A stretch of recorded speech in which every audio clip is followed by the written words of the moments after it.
The sun was shining brightly over the city square, casting golden rays on the cobblestone streets and the historic buildings that surrounded it. Tourists from all corners of the globe wandered around, their cameras clicking away as they tried to capture the beauty of the place. The centerpiece of the square was a grand palace with towering gates guarded by men in striking ceremonial uniforms. These royal guards stood tall and still, almost like statues, their polished helmets gleaming under the sunlight. Among the crowd was Greg, a middle-aged man visiting the city for the first time. He had dreamed of this trip for years, imagining himself strolling through picturesque streets, tasting local delicacies and snapping photos of iconic landmarks. But reality wasn't quite living up to his expectations. The day had been long and exhausting. Navigating unfamiliar streets, dealing with language barriers, and standing in endless lines at tourist attractions had worn him down. His feet ached. His patience was thin, and his mood was souring by the minute. Greg found himself near the roped-off area close to the palace gates, where a group of tourists had gathered to take pictures with the royal guards.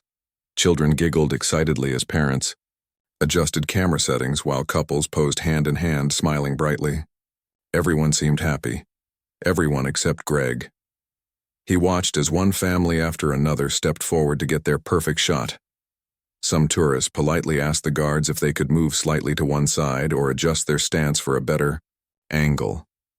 To Greg's growing frustration, the guards obliged these requests without hesitation. But when Greg approached the front of the line, things didn't go as smoothly. He waited impatiently, shifting his weight from one foot to the other, hoping someone would notice him, yet no one did. Other tourists kept stepping ahead, cutting in front of him and getting their turns before he even had a chance. Each passing moment felt like an eternity, and Greg's irritation grew stronger.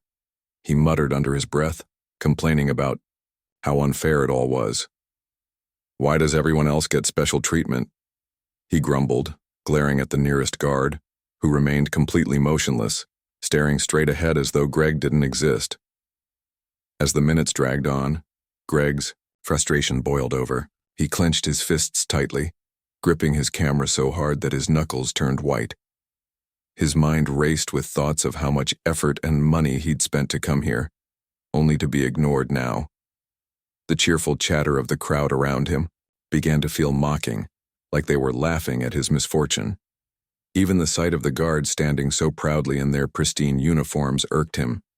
They looked untouchable, unbothered by anything happening around them, including Greg's growing anger. Little did anyone know this mounting tension was about to explode into something unforgettable. Greg's irritation had reached its peak. He stood there, fuming silently, feeling more invisible with each passing second. The crowd around him seemed oblivious to his frustration, laughing and chatting as if nothing was wrong. A young couple nearby giggled while taking a selfie with one of the guards in the background. Another family posed happily, their children waving at the stoic figure in uniform. To them, the scene was magical, a once-in-a-lifetime memory. But for Greg, it felt like a personal insult. What made matters worse was that other tourists were getting exactly what they wanted. One woman politely asked a guard if he could tilt his head slightly to the left so her photo would look better. Without hesitation, the guard complied, tilting his helmet just enough to make her happy. She beamed with gratitude, thanked him warmly, and walked away satisfied. Greg watched this exchange with growing resentment. Why does she get special treatment? He thought bitterly. Why doesn't anyone care about me? His eyes darted back to the guard closest to him. This particular guard hadn't moved an inch since Greg arrived. His posture was impeccable, his expression unreadable as though he were carved out of stone. It was infuriating. Every time Greg tried to edge closer, someone else stepped in front of him, cutting him off. Each interruption felt like another nail in the coffin of his patience. By now his face was flushed red and his jaw was clenched so tightly it hurt. Then came the final straw. As Greg shuffled forward again, trying to claim his spot, a teenager accidentally bumped into him while backing up to take a group photo. The collision sent Greg stumbling backward and his camera slipped from his hands, clattering onto the ground. For a moment, everything went quiet in his mind. All he could hear was the sound of his own heartbeat pounding in his ears. He bent down to pick up the camera, inspecting it frantically for damage. Thankfully, it seemed fine. But the incident pushed him over the edge. His frustration, which had been simmering beneath the surface all day, erupted into full-blown anger. "This is ridiculous," he snapped loudly, glaring at the teenager, who quickly apologized and scurried away. But Greg's fury wasn't directed solely at the boy. It was aimed at everything: the crowds, the guards, the entire situation. Standing upright again, Greg turned his attention back to the nearest guard. He took a deep breath, trying to calm himself, but it was no use. His blood was boiling, and he couldn't shake the feeling that he was being treated unfairly. In his mind, the guard's refusal to acknowledge him, or even glance in his direction, wasn't just indifference, it was disrespect. Greg felt humiliated, overlooked, and powerless. And when people feel powerless, they often lash out in ways they don't fully understand. Without realizing it, Greg's hands balled into fists. His eyes scanned the area around him, searching for something, anything, that might help him vent his anger. That's when he noticed the small flower bed near the roped-off section. It was filled with soft, golden sand, meant to decorate the base of the plants. An idea began forming in Greg's mind, reckless and impulsive. He didn't stop to think about the consequences or how absurd his plan was. All he knew was that he needed to do something to make the guard notice him. As he stared at the sand, a dangerous glint appeared in his eyes. The tension in his body was palpable, and anyone watching closely might have sensed that something was about to go terribly wrong. But the crowd was too distracted by their own excitement to pay attention. Oblivious to the storm brewing inside Greg, they continued snapping photos and admiring the guards. Little did they know, the peaceful atmosphere of the square was about to shatter in an instant. Greg's mind was racing, his thoughts a whirlwind of anger and impulsiveness. The sand in the flower bed seemed to call out to him, almost taunting him with its simplicity. Before he could talk himself out of it, he crouched down quickly, scooping up a handful of the gritty, golden grains. His heart pounded in his chest as adrenaline surged through his body. For a brief moment, doubt flickered in his mind. What was he doing? Was this really worth it? But then he remembered the hours of frustration, the ignored requests, the dropped camera, and the embarrassment of being brushed aside. In that split second, all rational thought vanished. Standing up straight, Greg locked eyes with the guard who had been standing motionless just a few feet away. The guard's face remained expressionless, his gaze fixed on some distant point beyond the crowd. To Greg, this stoic demeanor felt like mockery, a silent refusal to acknowledge his existence. Clutching the sand tightly in his fist, Greg took a step forward, crossing an invisible line between civility and chaos.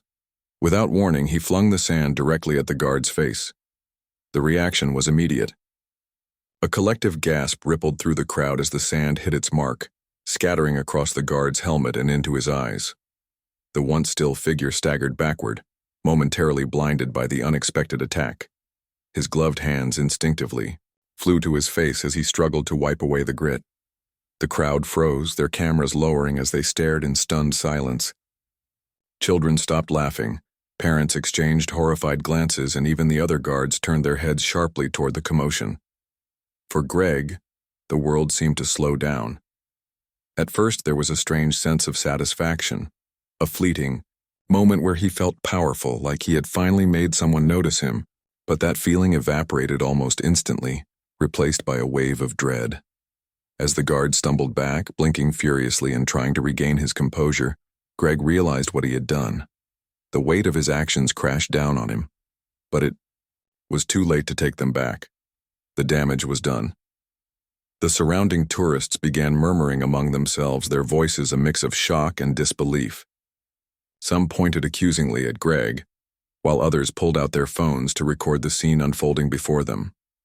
One woman whispered loudly, "Did he just throw sand at a royal guard?" Another man shook his head disapprovingly, muttering something about respect and decorum. The atmosphere, which had been lively and cheerful just moments earlier, now felt tense and heavy. Meanwhile, the targeted guard was slowly recovering from the initial shock. With visible effort, he straightened himself, brushing off the remaining sand from his uniform. Though his training dictated that he remain calm and composed under any circumstances, it was clear that the incident had shaken him. His fellow guards sprang into action, rushing to his side to ensure he was unharmed.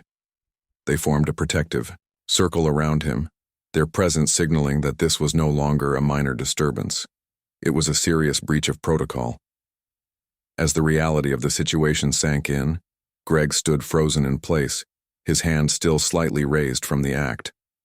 His chest heaved with rapid breaths, and his face flushed with a mixture of shame and defiance. He glanced around nervously, noticing the sea of eyes fixed on him. Some looked angry, others confused, but none offered sympathy. For the first time since arriving at the square, Greg was the center of attention, but not in the way he had imagined. Instead of admiration or envy, he faced judgment and condemnation. And as security personnel began pushing through the crowd, heading straight for him, Greg knew his day was about to take a drastic turn for the worse.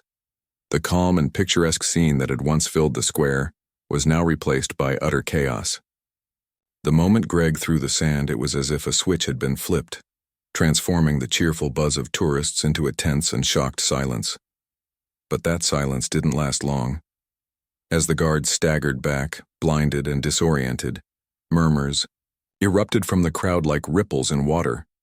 People began pointing, whispering, and filming the unfolding drama with their phones. Some gasped audibly, while others covered their mouths in disbelief. It was clear that no one had expected such an act in this serene setting. Greg stood frozen, his hand still hovering midair where he had released the sand. His mind raced, trying to process what had just happened. For a brief second, he thought maybe he could pretend it wasn't him. Perhaps the crowd wouldn't notice, or someone else would take the blame. But when he looked around, every eye was on him, some glaring, some wide with shock, but all unmistakably focused on the man who had crossed a line no one dared to cross. There was no denying it. He was caught red-handed. The other guards quickly sprang into action. Two of them stepped forward to assist their colleague, helping him wipe away the remaining sand from his face and uniform. Their movements were swift yet deliberate, showing the discipline they were trained for. Another pair moved closer to Greg, forming a barrier between him and the rest of the tourists. Though they remained composed, their body language made it clear that they were prepared to handle the situation firmly. One of them spoke into a radio clip to his shoulder, calling for additional support. Within moments, security personnel stationed nearby began rushing toward the scene. The crowd grew restless, buzzing with speculation and outrage. A middle-aged woman standing close to Greg turned to her companion and said loudly, "Who does something like that? These guards are here to protect us. They don't deserve this." Her words echoed the sentiments of many around her. Others joined in, voicing their disapproval. "This is disrespectful," muttered a man holding his phone up to record the incident. "He should be ashamed of himself." Some even started clapping sarcastically, mocking Greg's behavior as if to emphasize how out of place it was. Despite the mounting criticism, Greg tried to defend himself. Raising his voice above the growing din, he shouted, "I just wanted to get his attention. He ignored me completely." His tone wavered between anger and desperation, but his explanation fell flat. No one sympathized with him. Instead, his words only fueled more judgment. "That's no excuse," snapped a young man standing nearby. "You can't go around attacking people because you're upset." As the security team arrived, the tension escalated further. Dressed in dark uniforms and exuding authority, they pushed through the throng of onlookers until they reached Greg. One officer stepped forward, his voice firm and commanding. "Sir, please come with us immediately," he said, leaving no room for argument. When Greg hesitated, looking around as if searching for an escape route, two more officers flanked him, ensuring there was no chance of resistance. The crowd parted reluctantly, creating a path for Greg to be led away. Cameras flashed, and phones continued recording as the spectacle unfolded. Some tourists couldn't help but comment aloud as Greg passed by. "What an idiot," scoffed a teenager, shaking his head.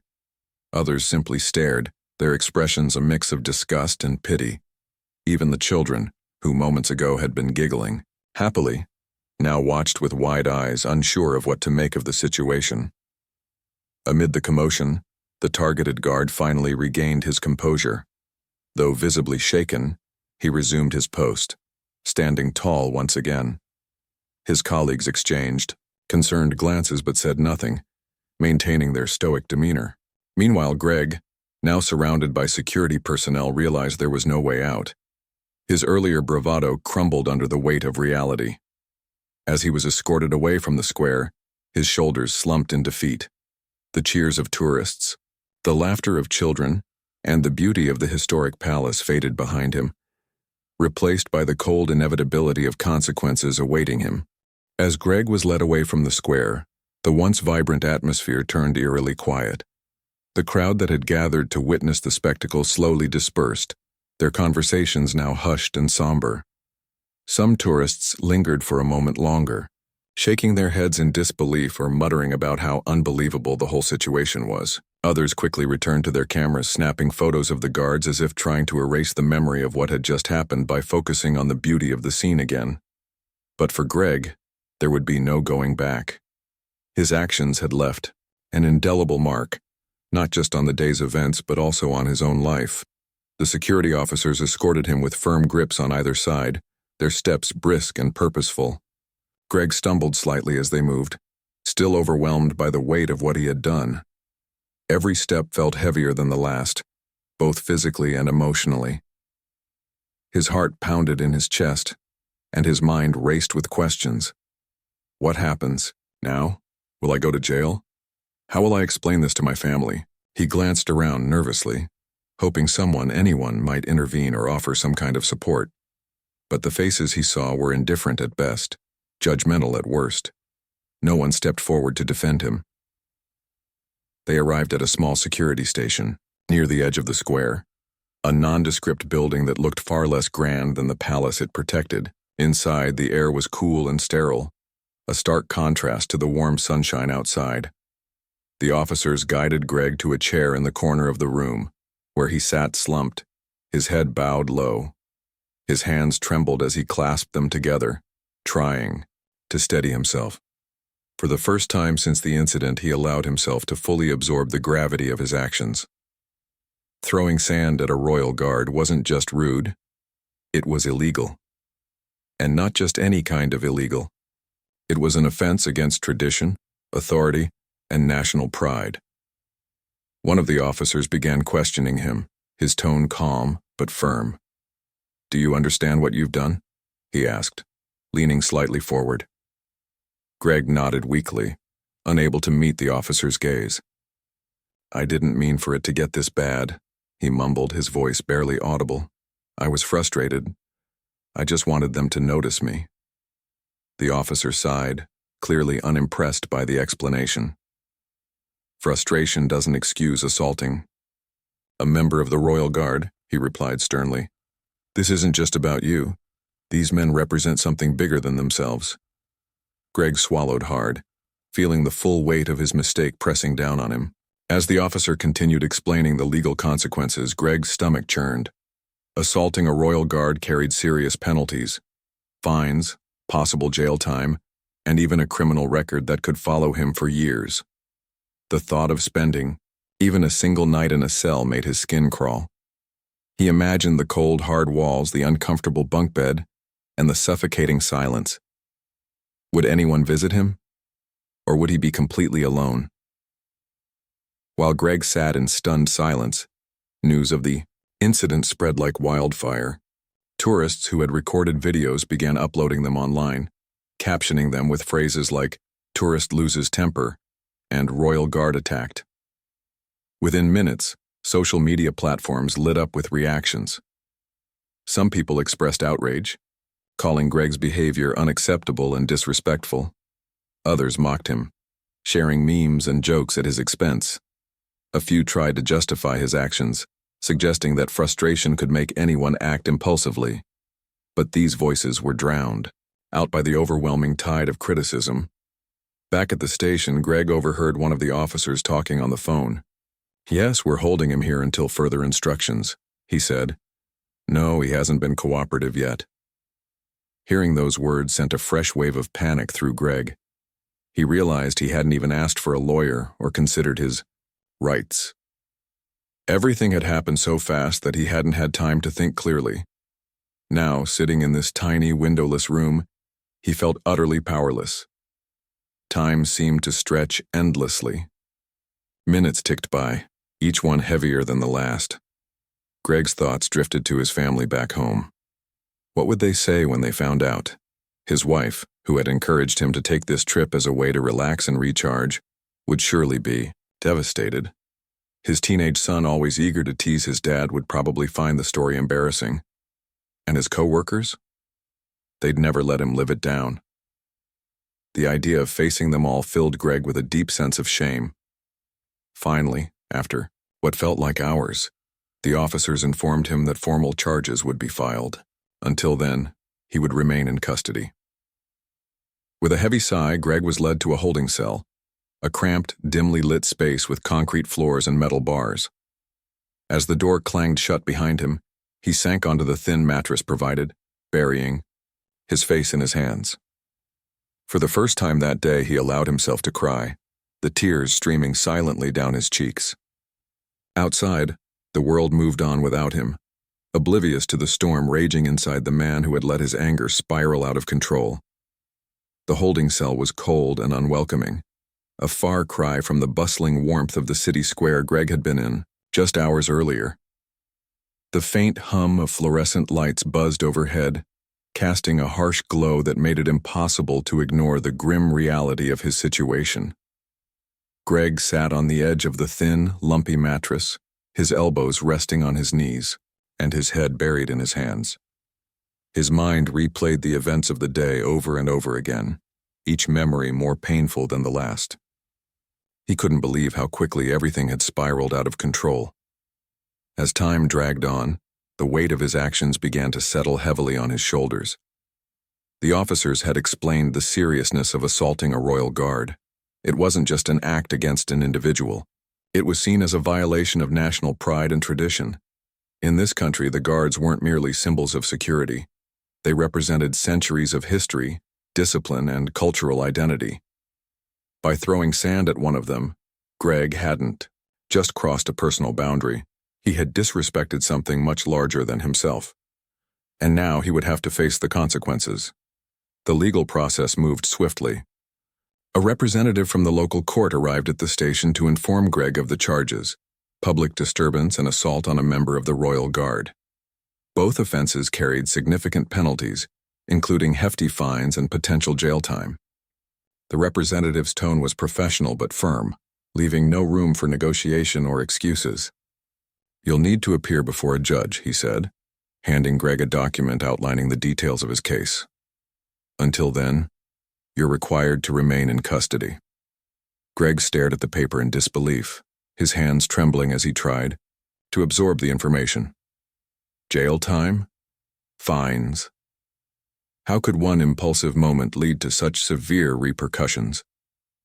He thought about his job back home, his family, and the life he had worked so hard to build.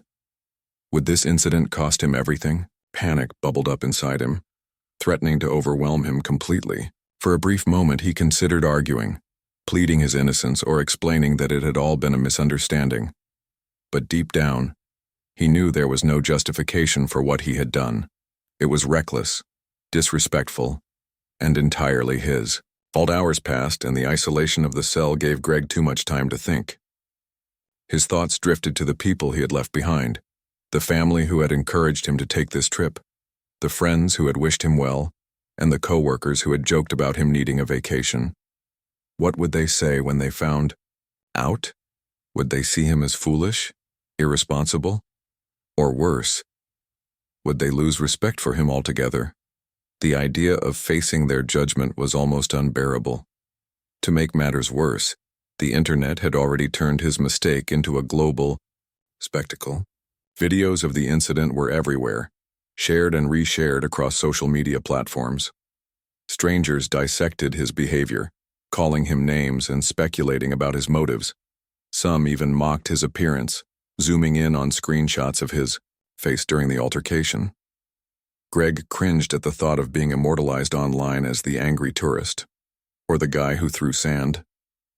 The humiliation stung almost as much as the prospect of legal punishment. By the time morning approached, exhaustion finally took its toll. Greg leaned back against the wall of the cell, his body aching from the uncomfortable position and lack of sleep. His eyes felt heavy, but his mind refused to quiet down. He replayed every detail of the confrontation, the frustration, the anger, the split-second decision that changed everything. If only he could go back in time, he told himself. If only he had taken a deep breath, walked away, or found another way to deal with his emotions. But regrets wouldn't undo what had already been done. Eventually, Greg was informed that he would be released on bail until his court date. Though relieved to leave the confines of the cell, he knew this was only the beginning of a long and difficult journey. As he stepped outside the station, blinking in the bright sunlight, he realized the world looked different now. The cheerful chatter of tourists, the grandeur of historic buildings, and even the simple act of breathing fresh air felt foreign. Everything reminded him of the choices he had made, and the price he would pay for them. With a heavy heart, Greg resolved to take responsibility for his actions, knowing full well that redemption wouldn't come easily. Alone in the holding cell, Greg found himself trapped not just by metal bars but also by his own thoughts. The silence was deafening, broken only by the distant hum of voices and occasional footsteps echoing down the hallway. For the first time, since the incident, he had no distractions, no angry crowd, no stern officers, no flashing cameras. It was just him and the suffocating weight of his mistakes. As the hours ticked by, Greg's mind wandered back to the moments leading up to that fateful decision. He replayed every step, every word, and every emotion, searching for answers to a question that haunted him. How did I let it get this far? At first, he tried to justify his actions. It wasn't my fault, he muttered under his breath, though even he didn't believe it. The guards ignored me. Everyone else got their turn except me. But as the words left his lips, they sounded hollow, like excuses whispered into an empty room. Deep down, Greg knew better. He had been frustrated, yes, but frustration didn't give him the right to lash out. Throwing sand at a guard wasn't just impulsive, it was disrespectful, selfish, and completely unnecessary. No matter how hard he tried to shift the blame, the truth stared back at him relentlessly. I messed up. As dawn approached, fatigue began to creep in. Greg's body ached from sitting on the hard bench, and his eyes burned from lack of sleep. Yet despite his exhaustion, his mind refused to rest. Images of his family flashed before him. His wife's warm smile, his son's playful grin, the quiet evening spent together around the dinner table. How would they react when they heard about this? Would they understand? Or would they see him differently, as someone reckless and out of control?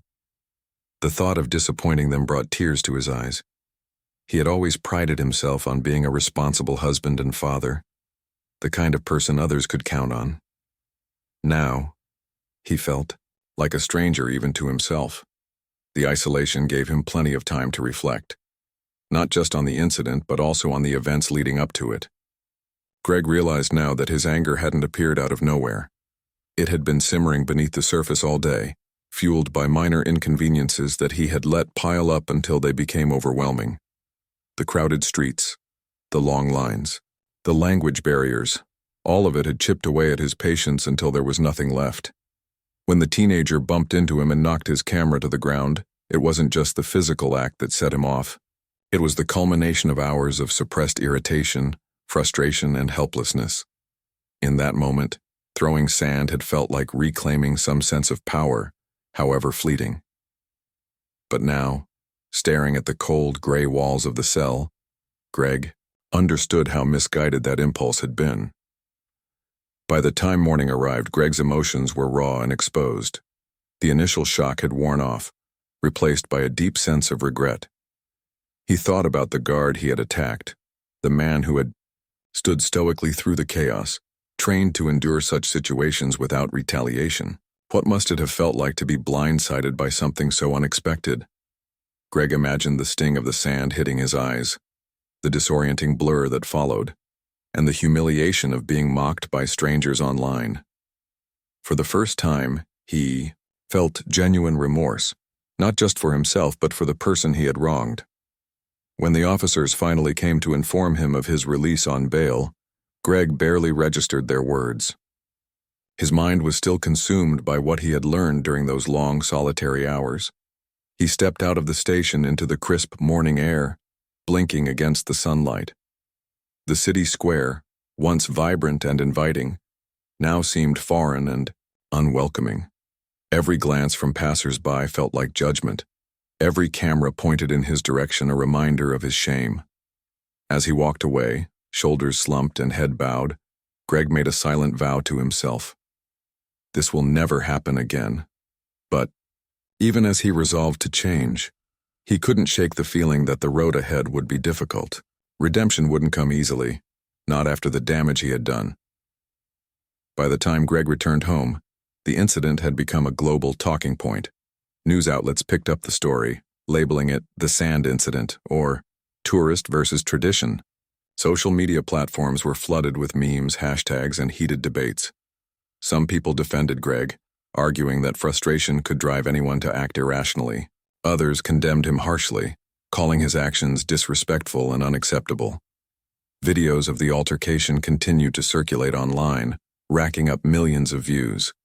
Strangers dissected every detail, from the look on Greg's face as he threw the sand to the guard's stoic reaction afterward. For better or worse, Greg had become infamous. Back in his hometown, the fallout was immediate. Friends and acquaintances bombarded him with questions as soon as news of the incident reached them. At first, Greg tried to avoid the topic altogether, brushing off inquiries with vague responses like, "It's complicated," or "I don't want to talk about it." But avoiding the truth wasn't an option for long.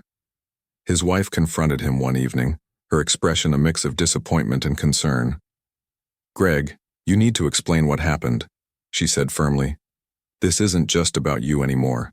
Our family is involved too." Reluctantly, Greg sat down with her and recounted the entire ordeal: the frustration, the impulsive decision, the arrest, and the night spent behind bars. As he spoke, tears welled up in his eyes. He realized how much his actions had affected not only him but also the people he loved most. His teenage son overheard parts of the conversation and later asked hesitantly, "Dad, are you going to jail?" The question hit Greg like a punch to the gut. He assured his son that he would do everything in his power to make things right, but deep down he couldn't guarantee anything. Work proved equally challenging. When Greg returned to the office after his trip, whispers followed him wherever he went. Co-workers who once greeted him warmly now avoided eye contact or exchanged knowing glances when he passed by. During a team meeting, someone made a lighthearted joke about staying calm during stressful situations, and though no names were mentioned, Greg felt the jab keenly. It was clear that his reputation had taken a hit, and rebuilding trust wouldn't be easy. Despite the challenges, Greg resolved to learn from the experience. He began attending anger management sessions, determined to understand why he had let his emotions spiral out of control. The counselor helped him identify triggers and develop healthier ways to cope with stress. Slowly but surely, Greg started making changes, not just in how he handled frustration, but also in how he viewed himself. He realized that his outburst in the square hadn't been an isolated event. It was a symptom of deeper issues he needed to address. As the court date approached, Greg prepared himself for whatever judgment awaited him. On the day of the hearing, he stood before the judge, his voice steady as he apologized sincerely for his actions. "I deeply regret what I did," he said. "It was wrong, disrespectful, and something I will carry with me for the rest of my life. I've learned from this experience, and I promise it will never happen again." The judge acknowledged his remorse but emphasized the seriousness of the offense. In the end, Greg was fined heavily and ordered to perform community service. While the penalties were steep, he accepted them without complaint, grateful for the chance to move forward. Over time, the public's fascination with the sand incident faded, replaced by newer headlines and viral moments. Greg worked tirelessly to rebuild his life, focusing on being a better husband, father, and coworker. He even volunteered at local cultural events, hoping to educate others about respecting traditions and boundaries. Though the memory of that chaotic day in the city square lingered, Greg used it as a reminder of how quickly anger can lead to regret, and how important it is to choose patience over impulsiveness.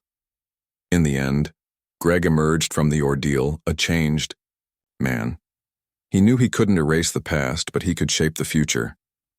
And while the world might always remember him as the guy who threw sand, those closest to him saw something different.